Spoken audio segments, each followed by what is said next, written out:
Nah, untuk bisnis model Canvas, ini nanti akan ada di hari ini produk dulu kita bahas. Jadi di produk ini, sebenarnya kita lihat yang di sini ya. Sebentar.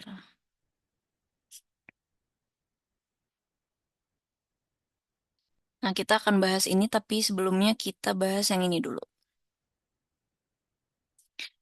Jadi kan kemarin itu kita sudah, em, oke sorry, sebentar kita cek ini. Saya kemarin udah share sampai UTS. Jadi UTS itu em, kerjaannya itu aja yang kemarin saya udah share. Nah, totally. Nah, ini UTS-nya sebenarnya saya udah share kemarin ya.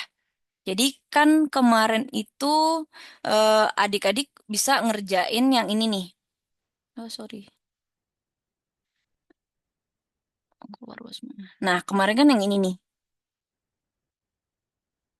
2 minggu ya. Untuk tugas pertama, sebenarnya kita nyambi nih, sambil juga untuk bisnis model Canvas. Kemarin kan kalau untuk tugasnya saya bilang bisnis model Canvas gak usah dulu ya, sama perkiraan pendapatan. Ini kita sambil nyambi. Jadi setiap pertemuannya adik-adik nanti bisa tinggal masukin-masukin aja yang adik-adik buat. Jadi sebenarnya saya nggak kasih tugas, tapi adik-adik sambil nyambi. Kemarin ada tugas ya. Maksudnya ini sebenarnya adalah UTS-nya. Jadi adik-adik step by step kita ajarkan untuk bisnis model Canvas. Nah, ini kemarin kan udah SWOT sama matrix SWOT ya. Yang ini kan istilahnya saya udah jelaskan gampang lah ya, logo, industri pesaing utama, tren industri gitu ya. Saya juga sudah jelaskan. Nah, hari ini kita akan bahas bisnis model Canvas, tapi ada dua bisnis model Canvas, ada yang produk sama ada yang market. Nah, nanti kita bahas yang hari ini produk dulu. Minggu depan kita market. Tapi ini adik-adik bisa sambil udah nyusun aja. Jadi nggak apa-apa kalau untuk tugasnya kan 2 minggu. Nah, baru sampai sini kan. Nah, untuk bisnis modal kanvasnya bisa dimasukin aja. Atau mungkin adik-adik masih belum ya, nggak apa-apa, belum dimasukin. Tapi nanti pas UTS, saya harap adik-adik udah step by step untuk memasukkan ke dalam eh, tugasnya gitu. Jadi nanti ini bisnis model kanvas ya kan. Nah, nanti kalau mau lagi, kalau dulu saya per tugas setiap hari ada tugas gitu ya. Ntar pertemuan 3, 4, 5, 6 adik-adik bisa mengerjakan. Tapi mungkin ini saya juga capek lihatnya. Ya udahlah, ntar langsung sampai UTS aja. Adik-adik dari yang kemarin pertemuan 2 baru sampai SWOT. Nah, sekarang hari ini bisnis model kanvas gitu. Ada yang bingung mungkin? Ada yang bingung? Mau nanya, silakan nggak apa-apa daripada bingungan. Nanya aja dulu. Dapat dipahami untuk ini? Jadi ini sebenarnya yang kemarin saya bagiin itu adalah UTS-nya adik-adik. Jadi ya nanti adik-adik UTS-nya mengisi sebuah paper lah, membuat sebuah paper gitu. Jadi seperti itu. Jadi namanya business plan. Bisnis plan. Nah, di sini tuh ada hari ini, kemarin kan kita tugasnya udah ini ya. Nah, bisnis model kanvas hari ini. Jadi mungkin saya nggak masukin ke tugas, tapi adik-adik nanti bisa untuk mengerjakan seperti contoh yang saya buat gitu. Oke, sebentar kita share. Nah, tadi ya, hari ini kita akan bahas tentang produk terlebih dahulu. Di dalam produk ada key partners, key resources, key activities, cost structure, serta value proposition. Nah, di dalam sini, nah, key partners ini, nah, key partners ini adalah pihak-pihak eksternal yang dibutuhkan. Jadi, pihak eksternal siapa aja? Contoh, misalkan kita jualan gorengan deh ya. Jualan jualan apa nih enaknya? Dia mau ngasih ide gorengan aja ya? Bulan corn dog, Hah, hot dog? corn dog bu, Oh, corn dog. corn dog, Nggak usah jagung. dognya ya. Oke, corn dog. Aduh, susah. Nah, nih kita anggap nih key partnersnya kita jualan corn dog. Nah, corn dog itu butuh apa aja sih? Corn dog butuh em, flour itu butuh tepung. Sebentar, kita tulis. Kita butuh apa aja? Kita pikir dulu sebelum masuk key partners, kita masuk ke masuk ke hedging structure. Nah, biasanya sebelum kita masuk ke sini, tapi bisa kita pikir-pikir, nah, kita caranya gini. Nah, kondok anggapannya. Kita mau bikin kondok. Cost structure-nya apa? Nah, kita masuk dulu sebelum key partners itu adalah orang-orang yang akan kita tempatkan. Jadi kita masuk dulu ke cost structure. Cost structure apa? Kira-kira biaya-biaya yang kita butuhkan. Contoh, misalkan tadi untuk membuat satu kondok itu kita butuh apa? Butuh tepung. Aduh, jelek tulisan saya di sini. Kita hapus ini dulu. Nih, kondok. Kita butuh apa aja? Tepung, em, minyak, gas, telur, tepung panir, kemudian keju, mozzarella kali ya, coklat, coklat, strawberry dan sebagainya gitulah ya. Ada lah ya. Banyak sama saus, saus sambal dan tomat. Misalkan ada yang manis, ada yang itu. Nah, contoh misalkan kita butuh si corn dog ini, kita mau bikin apa aja, gitu ya. Jadi dia itu terdiri dari apa aja. Nah, ini dari hal ini, kita bisa masukin ke si cost structure. Kira-kira pengeluaran kita, harga tepung, ini adalah biaya eh, biaya pembuatan produk.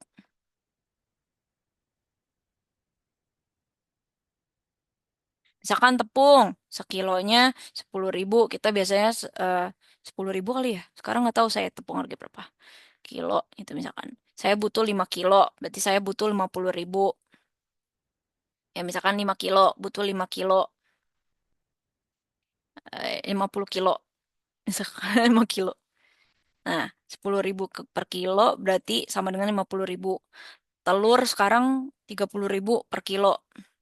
Misalkan saya butuh telur 2 kilo. Berarti 30.000 per kilo. Ya, nanti bikin aja seperti ini. Sama dengan 60.000. Gitu. Dan seterusnya. Nah, dari sini kita ada biaya pembuatan produk. Nah, kira-kira eh, produk apa gitu. Nah, ini adalah masuk ke cost structure, adik-adik. Jadi ada biaya sewa, biaya sewa. Misalnya sewa alat atau tempat gitu ya. Misalkan berapa gitu. Jadi kita masukkan ke dalam si cost structure dulu. Pertama ini dulu ya, karena saya nanti baru masuk ke si key partners dulu. Karena mau nggak mau dari yang sini kita harus tahu dari apa aja yang kita butuhin gitu. Ada yang mau bertanya untuk cost structure sebelumnya? Nah, itu juga ada namanya biaya, nih kan di sini ada biaya sumber daya manusia. Nah, itu biasanya, sorry. Sih. Biaya sumber daya manusia tuh biasanya biaya pekerjanya tuh butuh berapa orang. Atau saya aja deh Bu yang bekerja, tapi kan yang bekerja kita juga digaji lah. Kita ngambil gaji dari situ ketika kita berbisnis. Gitu. Jadi kita anggap oke gaji kita sebulan 1 juta dulu deh karena masih jalan. Kita ngambilnya 1 juta dari jualan yang kita ada. Gitu. Misalkan seperti itu. Untuk cost structure, ada yang mau bertanya?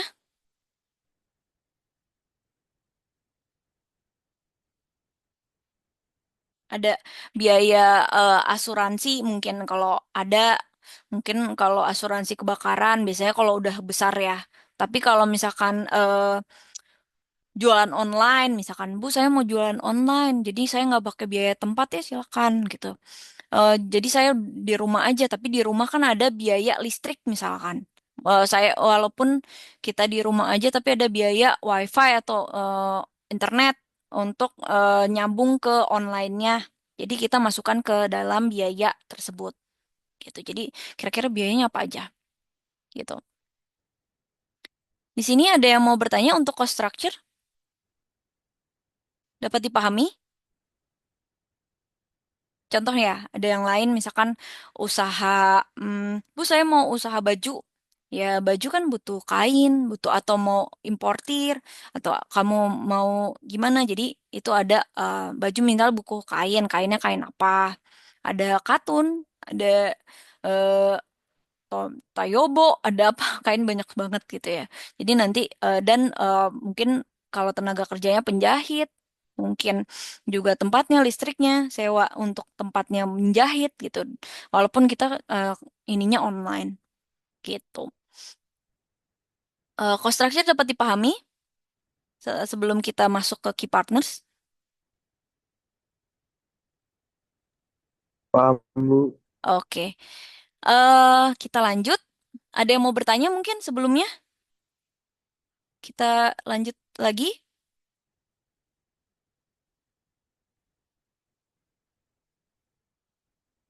Oke, kita lanjut ya. Nah, untuk key partner sendiri, biasanya supplier atau mungkin kira-kira adik-adik ketemunya siapa aja. Contoh, ini si kondok ini, dia kan ada biaya pembuatan tepung, telur gitu ya. Ini belinya di mana gitu ya. Ini siapa aja partnernya. Nah, mungkin suppliernya Bu saya belinya di pasar gitu ya.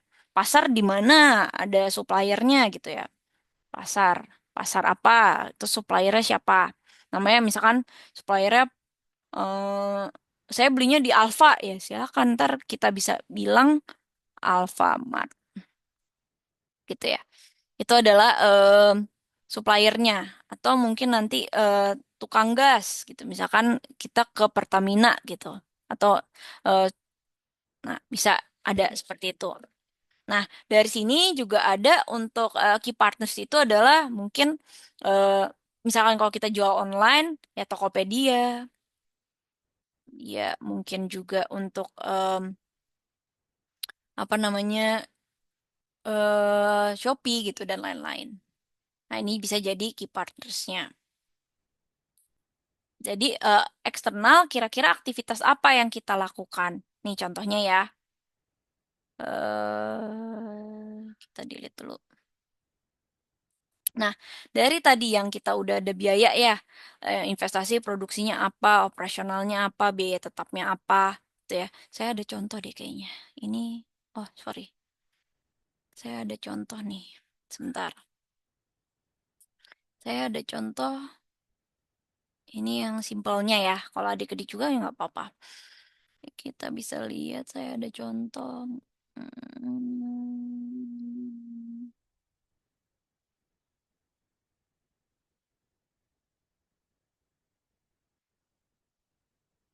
Nah, ini adalah contoh. Sebentar, saya share dulu. Contoh dari tugas. Nah, ini maaf ya pakai bahasa Inggris soalnya waktu itu ikut bisnis plan untuk eh, lombanya pakai bahasa Inggris. Saya ini aja ya. Jadi di key partners ini bisa ada investor, kemudian ada merchant, partners atau other partners. Jadi di mana dari nah kalau cost structure tadi ya udah dari salary-nya, employee-nya berapa, terus kemudian kira-kira kita punya pengeluarannya apa aja. Kita ada listrik, ada internet, terus kemudian ini kurang detail ya. Nah, kemudian ada untuk legalnya, mungkin kalau kita punya bisnis, kita punya brand, itu kita harus legal dulu ke pemerintah, biasanya bayar 1.500.000 untuk nama brand. Eh, ada beberapa gitu ya, saya lupa, sampai 5 juta kalau nggak salah. Itu untuk kita legal dulu secara nama brand gitu ya. Kalau kita udah punya namanya. Nah, kemudian ada tax gitu. Nah, itu ada investasi, ada depresiasi untuk fixed cost-nya. Ada variable cost. Nanti bisa search aja di um, AI mungkin banyak. Variable cost-nya juga ada mungkin yang variabel itu yang kita tiap bulan ya. Jadi di mana kita punya cost untuk pegawai, kemudian kita juga punya untuk promosi. Mungkin kalau awal-awal kita bagian pamflet, kita mungkin ayo buy one get one atau apa, itu juga termasuk dari variable cost. Nah, kemudian untuk assessment itu atau training itu adalah ketika kita meng-hire orang pekerja baru. Nah, itu yang kita butuhkan untuk uh, training gitu. Jadi kita mau training mereka, misalkan ya buat kondok tadi kan kita butuh training. Nggak ucuk-ucuk saya langsung bisa bikin kondok kan. Langsung buka-buka. Mau nggak mau kan si pegawainya kita training dulu untuk membuat kondok. Nah itu cost structure-nya. Dari situ kita masukkan nih kira-kira tadi kita butuh apa. Key partners. Nah investor. Nah mungkin saya punya investor. Misalkan tadi siapa? Farul ya. Farul di kondoknya punya investor. Investornya siapa? Investornya orang tua gitu ya misalkan. Nah itu bisa masukin investornya adalah apa nama family group ya. Nah itu bisa jadi investor. Merchantnya siapa? Nah bisa aja nih kita kalau ini kan saya online ya. Jadi ini saya bikin aplikasi khusus untuk pembelian bahan-bahan konstruksi. Waktu itu saya lagi bangun rumah jadi kayak lagi kecetus ide, gimana kalau saya sih susah nih nyari batu bata ada di A, terus batu yang ini murahnya di B. Kenapa nggak bikin aja aplikasi yang kita bisa cari kayak di Tokopedia, tapi barang-barang untuk furniture dan lain-lain gitu. Jadi ini sebenarnya merchant-merchant yang kita beli, kita bisa kalau ini online, kalau ini aplikasi ya, gitu. Nah, kalau itu ada partners, mungkin tadi kalau adik-adik online kita bisa, kalau ini partners ini adalah ketika misalkan Gojek itu punya eh, partnersnya itu adalah tukang ojek, tukang taksi gitu ya misalkan. Nah, itu yang punya mobil gitu. Nah, ini adalah partnersnya. Kalau ini saya kerjasama sama tukang bangunan, sama tukang kayu, kayak gitu. Seperti itu. Nah, kalau tadi misalkan corn dog, mungkin aja eh, untuk other partnersnya juga bisa teknologi gitu ya, bisa di Gojek, GoFood gitu. Dan ini bisa masuk ke dalam itu atau GrabFood gitu ya. Untuk other partners, mungkin partnersnya bisa tadi ya, misalkan Alfamart. Yang tadi kalau kita belanja di Alfa, tapi kalau nggak misalkan di warungnya kita jual apa, misal penjual tepung, distributor tepung gitu ya, misalkan supplier telur biar lebih murah harganya. Nah, itu bisa untuk masuk ke dalam partners. Untuk key partners dan cost structure dapat dipahami? Atau ada yang mau bertanya? Jadi nanti tinggal masukin seperti ini aja. Jadi kira-kira kalau ini cost structure bisa lebih detail. Kalau yang di sini contohnya nggak terlalu detail ya. Contohnya nggak terlalu detail. Untuk key partners dan cost structure, ada yang mau ditanyakan? Dapat dipahami?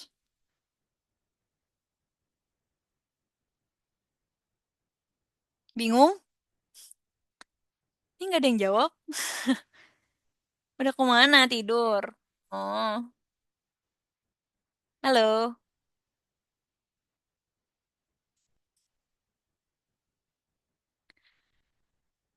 Oh, saya tanya nih ya. Saya panggil nih namanya nih. Nurfa, dapat dipahami untuk key partners dan cost structure-nya? Atau ada yang mau ditanyakan? Oke, oke. Nah, lanjut kita udah nih ya, key partners udah, cost structure udah. Kita lanjut ke key activities sama resources sama value proposition. Oke, kita coba cek dulu. Yang enaknya nyambungnya kemana nih? Key activities, oke. Nah, jadi dari key activities ini sebenarnya nyambung nih dari key partners. Partners kan adalah partners, gitu ya. Di kita kerjasamanya sama siapa aja. Nah, itu bisa beresiko kalau misalkan contoh distributornya ternyata tutup, udah nggak ada lagi, kita ke distributor mana lagi nih, gitu. Pasti kan kita nyari. Nah, biasanya ada untuk berbisnis kita punya, misalkan kita membeli sesuatu, kita punya distributornya dua adik-adik. Jadi telur A, telur B gitu misalkan. Jadi distributor telur A, telur B gitu. Nah, itu jadi ada untuk key partnersnya.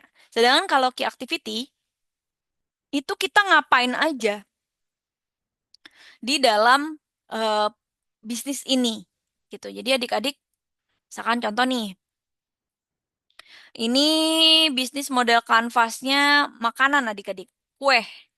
Nah, dia ngapain aja aktivitasnya? Pengadaan bahan baku, ya kan? Dia beli bahannya dulu, dia produksi, dia promosi, kemudian distribusi. Dia juga melakukan research and development atau penelitian dan pengembangan produk gitu. Ini adalah key activitiesnya. Contoh tadi misalkan kondok.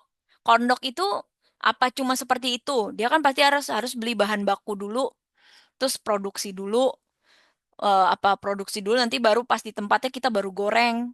Nah, terus ntar baru masuknya nggak distribusi ya karena itu langsung dari situ terus kemudian langsung masuk ke beberapa kemudian kita masuk development lagi. Apakah kondok itu hanya rasanya itu aja, ada rasa tiramisu, mungkin ada rasa yang asin, ada yang manis, ada yang pedas, ada yang pahit. Nah, kita bisa coba semuanya dari rasa-rasa yang ada gitu. Itu research and development.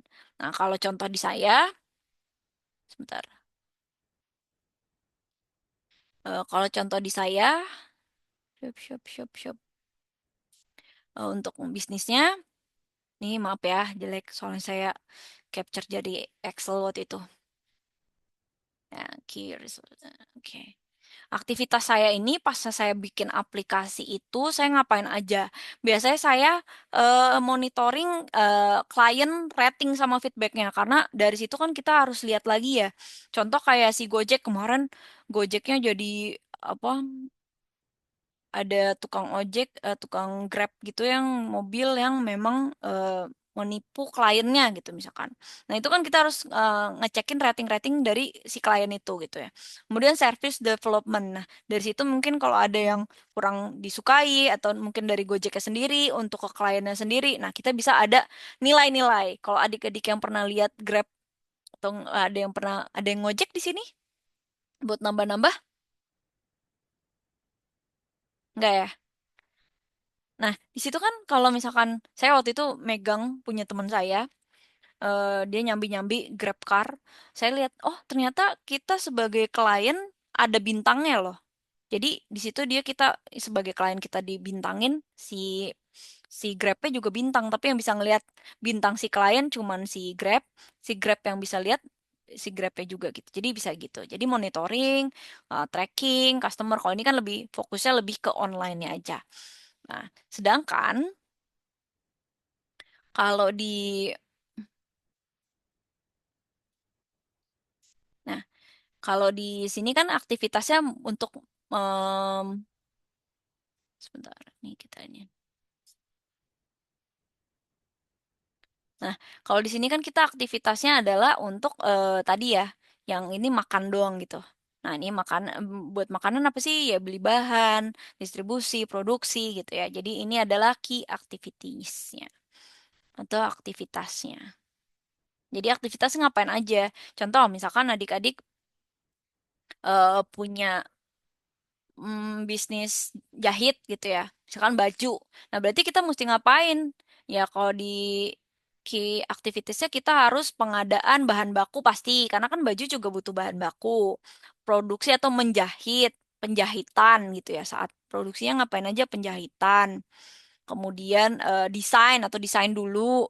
Biasanya kita desain dulu bajunya, maunya seperti apa. Kemudian baru produksi, masuk produksi, promosi. Kemudian baru distribusi. Kita kirim ke seluruh Indonesia, misalkan. Melalui online shop kita sendiri, gitu misalkan. Nah, itu adalah key activities-nya. Untuk key activities, ada yang mau bertanya?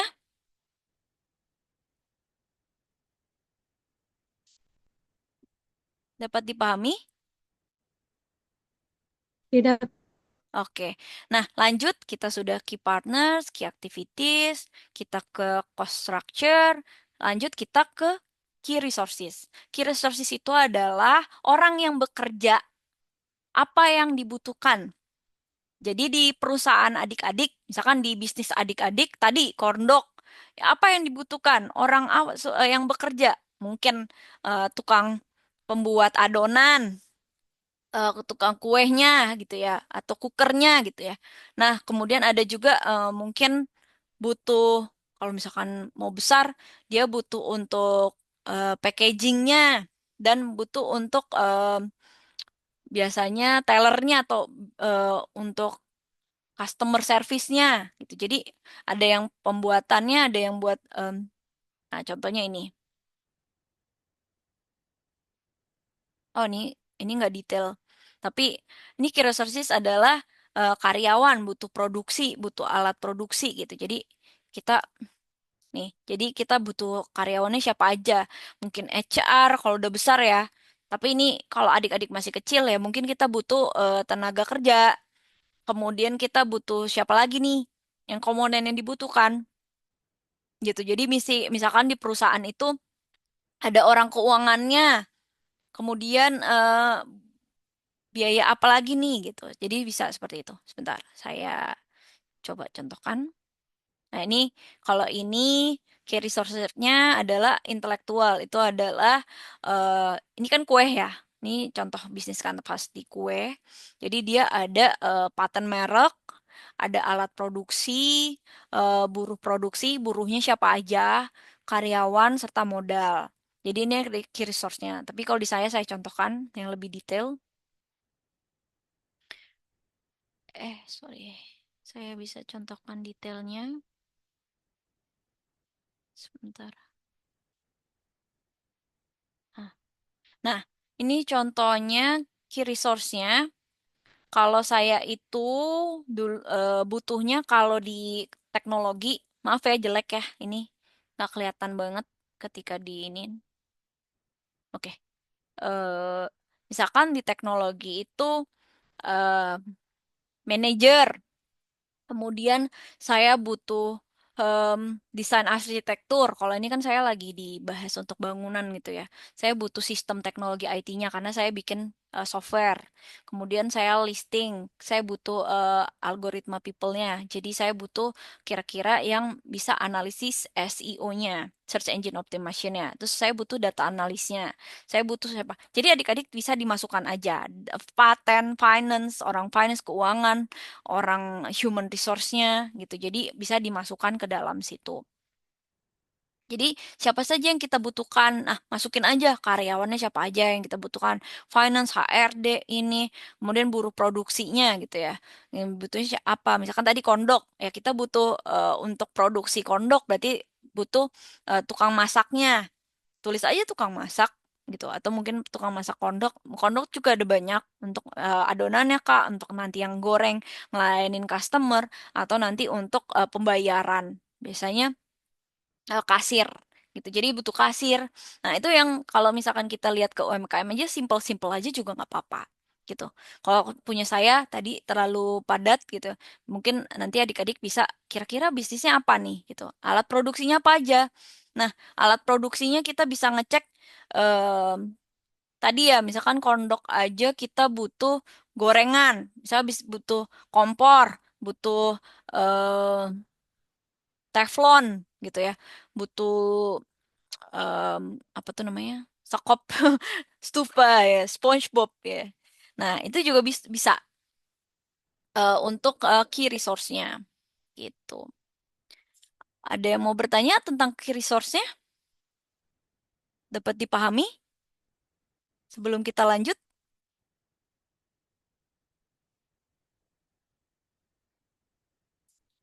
Ini adalah key resource-nya. Paham Ibu. Oke, lanjut ya. Kita udah masuk ke key partners, key activities, key resource, sama cost structure. Kita lanjut ke value proposition. Nah, di situ adalah apa yang adik-adik, kemarin kita udah bahas SWOT kan.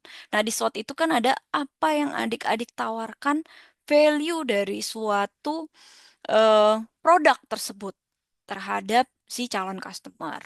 Nah, ini contoh ya value-nya. Tadi misalkan kalau kondok, kondok itu value-nya apa?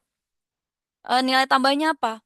Cemilan yang eh, cemilan yang memanis gitu misalkan, atau apa.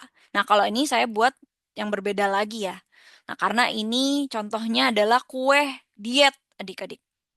Kue kue tanpa gluten, kue tanpa gula, nah tinggi serat, tinggi protein gitu. Jadi aman buat si diabetes yang punya diabetes gitu. Karena eh ada beberapa saudara saya yang diabetes, jadi saya ngerasa, oh ternyata buat mereka pengen makan kue manis, tapi mereka takut untuk memakan. Jadi itu adalah nilai tambah. Nih kuenya cobain tante atau om gitu. Misalkan mereka punya diabetes. Enggak saya diabetes gitu. Nggak apa-apa om, ini aman, bebas gluten, bebas gula. Saya nggak pakai gula, cuman ini dari mungkin gulanya gula nggak pakai gula tapi pakai tanaman namanya apa ya? Saya lupa. Itu loh, yang dari satu tetes aja. Sebentar, gula stevia, stevia. Dari stevia jadi aman buat diabetes gitu. Jadi misalkan ada nilai tambah atau misalkan contoh, ntar saya contohkan lagi di aplikasi yang saya buat. Nah, kalau aplikasi saya buat, kenapa sampai tercetus eh, apa aplikasi ini gitu ya? Nah, ini value-nya adalah ini bisa untuk eh, para pencari kerja gitu ya. Misalkan contohnya kan kalau dari kemarin kalau habis PHK atau apapun mereka fixnya jadi Gojek, ada ngojol gitu ya. Nah, ini target saya adalah untuk eh merchantnya gitu ya, untuk si eh, tukang bangunannya, kemudian tukang kayu dan lain-lain, mereka bisa mendapatkan customer dari aplikasi itu tanpa susah-susah mencari. Mereka bisa tinggal taruh, ntar mereka dapat panggilan. Jadi mereka juga dapat nilai tambahnya dari situ. Selain mereka jadi mer- eh, merchant kita gitu ya istilahnya, partner kita untuk si em, pekerja itu. Jadi mereka bisa untuk fleksibel kayak Gojek-Gojek itulah, fleksibel untuk dapetin uang ketika lagi ada mereka yang butuh untuk ngerjain rumahnya. Kemudian untuk health benefit, kemudian untuk estimasi untuk renovasi rumah. Jadi kita bisa detailin situ. Untuk customer juga kita bisa mempermudah daripada nyari-nyari tukang, nanya-nanya. Ketika kita ada sesuatu yang rusak sedikit aja, harus manggil tukang bangunan yang bisa mereka nggak mau kalau cuma 1 2 hari. Nah, di sini bisa untuk manggil kebutuhannya apa ya sesuai dengan kebutuhannya aja. Nah, ini juga ada easy to delivery. Misalkan kita butuh apa-apa, produk-produk kita bisa langsung untuk kirim. Nah, kemudian untuk merchantnya juga kita bisa untuk, misalnya kita mau jualan, kayak misalnya Shopee gitu ya. Kita juga bisa untuk jadi mereka jadi pihak ketiga untuk aplikasinya. Jadi kita bisa aman untuk transaksi di sini. Nah, itu misalkan contohnya adalah value dari bisnisnya adik-adik. Nah, ini contohnya ya value dari tadi kue gitu. Jadi kuenya itu sehat loh dia untuk bebas gluten, bebas gula dan lain-lain. Mungkin kondoknya juga, mungkin kondoknya bisa pakai stevia dan lain-lain bisa ngikut. Atau mungkin ada kondok yang terbarukan, kondok rasa makaron. Nah, itu bisa, belum ada. Nah, di situ. Mungkin sampai sini ada yang mau bertanya sebelum kita tutup? Nah, dari sini ada yang mau bertanya untuk value proposition? Jadi nilai tambah. Nah, atau nilai dari suatu bisnis adik-adik apa? Misalkan pakaian, pakaiannya apa namanya terbuat dari katun alami yang memang gak gerah gitu ya misalkan. Atau jaketnya kan kalau itu bisa untuk tahan angin, tapi dia nggak gerah diketek gitu misalkan, yang keteknya basah. Ada yang mau bertanya? Jadi nanti misalkan adik-adik sudah, saya sih nggak ngasih tugasnya, tapi adik-adik sudah mulai aja buat ya. Nanti saya share aja nih, nanti bisa untuk the next adik-adik em, ngerjain untuk UTS-nya. Jadi saya senangnya UTS itu adik-adik sambil belajar. Kalau ngetik kan walaupun ada AI juga adik-adik mau mau nggak harus rapihin. Kemudian kira-kira ide bisnisnya apa. Nah dari situ adik-adik bisa untuk mengerjakan gitu. Jadi ini nanti saya share adik-adik bisa ngerjain tugasnya dulu nih yang ini 1 sampai 3, yang ini kan belum. Nah ini saya nanti share dokumennya adik-adik bisa ngerjain pelan-pelan. Saya nggak masukin ke tugas tapi adik-adik bisa pahami sendiri, nanti tinggal masuk-masukin untuk UTS-nya. Karena setiap pertemuan saya akan memberikan penjelasan-penjelasan yang memang masuk ke dalam seluruh UTS-nya ini. Jadi nanti UTS tinggal kumpul dokumennya. Gitu. Dapat dipahami untuk hari ini? Atau ada yang mau ditanyakan? Silakan tanya aja, nggak usah takut. Saya nggak gigit. Ada yang mau bertanya atau dapat dipahami?